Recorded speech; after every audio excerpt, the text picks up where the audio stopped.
What's up guys, my name is Josh and today we're going to be piggybacking off of another YouTube creator with permission. I promise I had permission for this. So it's Ron from New Record Day. I've talked about him before. He makes some really high quality content. And this concept and method, to the best of my knowledge, was created by him.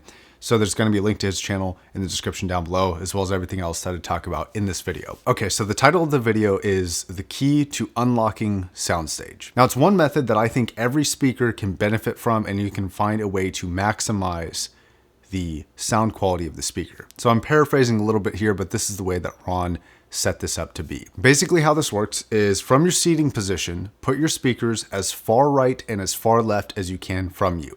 If it can go 90 degrees, put it 90 degrees. Play an average soundstaging song and then move the speakers back. He recommends to move the speakers back an inch, and you keep moving them back until the speakers disappear, until you no longer hear the speakers. That's the key. So you have to trust your ears. This is where the dark room comes in. You don't have to do it in a dark room, but it kind of helps sell the effect a little bit better. Now to make this real easy for yourself, I would put some tape on the carpet and mark every 3 or 6 inches. And this is just to ensure that you're staying on the same line. So they're going to be the same distance apart and the same distance from you. That's going to be very key to a really good image and really good soundstage. Now, what I also recommend here is that once you find that spot where the speakers disappear, mark it, and then just keep moving them back. And what I found when I did this was that there's 2 points that were really interesting to hear in the soundstage. One was that there's a point where the speaker disappears, right? Where they just vanish. And I mean, they're gone. They do not exist in front of you. And then there's gonna kind of be a second click. And that second click, I think, is the singularity to which this kind of method really takes place. If set up in the right position, the singularity is the room also disappearing. Not just the speakers, but the listening environment itself no longer sounds like a listening environment. You don't sound like you're listening in a room or in a cage or inside even. You just feel like you are listening to open space and open sound.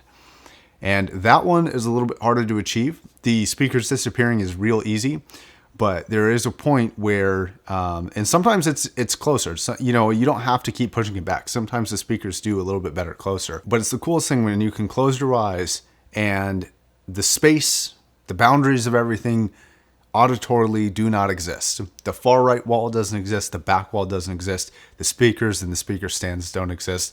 It's just sound. And that has been one of the coolest experiences I've had with speakers. So that's the basic method. And I think in best case scenario, that's what it can do, is it can make just sounds come from outer space. Like they just don't exist from a physical plane. It's really cool. However, there are a couple limitations and a couple of downsides. Now, another thing about this that it's not really a bad thing necessarily, but I think you'll get a lot of people kind of looking at you a little bit sideways if you do this, is that it's super atypical. It's not a typical speaker position. Like sometimes the speakers can be really, really close. So you've got these big speakers that are really close to you and they don't sound like that, but it's kind of definitely odd. And some people are going to be looking at you like, why are those speakers so close? But it's one of those things where you're really going to have to try it for yourself. I got to admit, when I first saw the video, I was extremely skeptical about it. I was like, well, I don't, they may disappear, but I don't think I'm going to get the same scale of sound. But I admittedly was very, very wrong.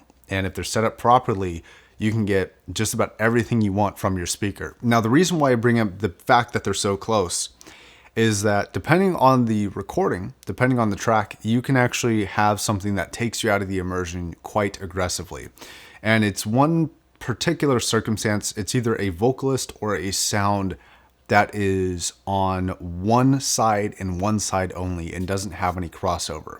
So if you have a center image and you've got your background soundstage music or sounds or whatever is playing in the background, and then you have something like a right side vocalist that is only on the right side, you quite abruptly will go from a deep soundstage sound to something that is really close and kind of sounds separated from the rest of the music. And depending on what that sound is and how it ends up sounding, that can take you out of the music really, really quickly.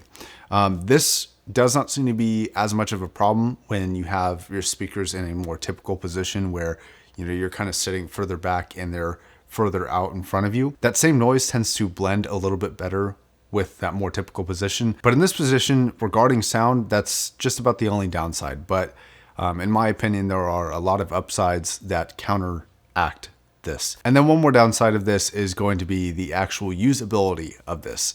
For example, I'd love to keep my speakers in the center of the room, but my girlfriend would not allow that. So it's not going to be reasonable for me to keep them like that all the time, even though I wish I could. All right, guys, I think that's going to wrap it up. Thanks very much for watching. I highly recommend that you check out 1, Ron, and 2, his method. I think this method of finding kind of a speaker's sweet spot is probably the best I've seen. And it really happens a lot closer to you than you really imagine. And hearing the results of that is really, really cool. Make sure to subscribe if you're not already. Like the video if you liked it, and leave a comment down below if you have any questions or any opinions about this subject or topic. My name's Josh, signing off.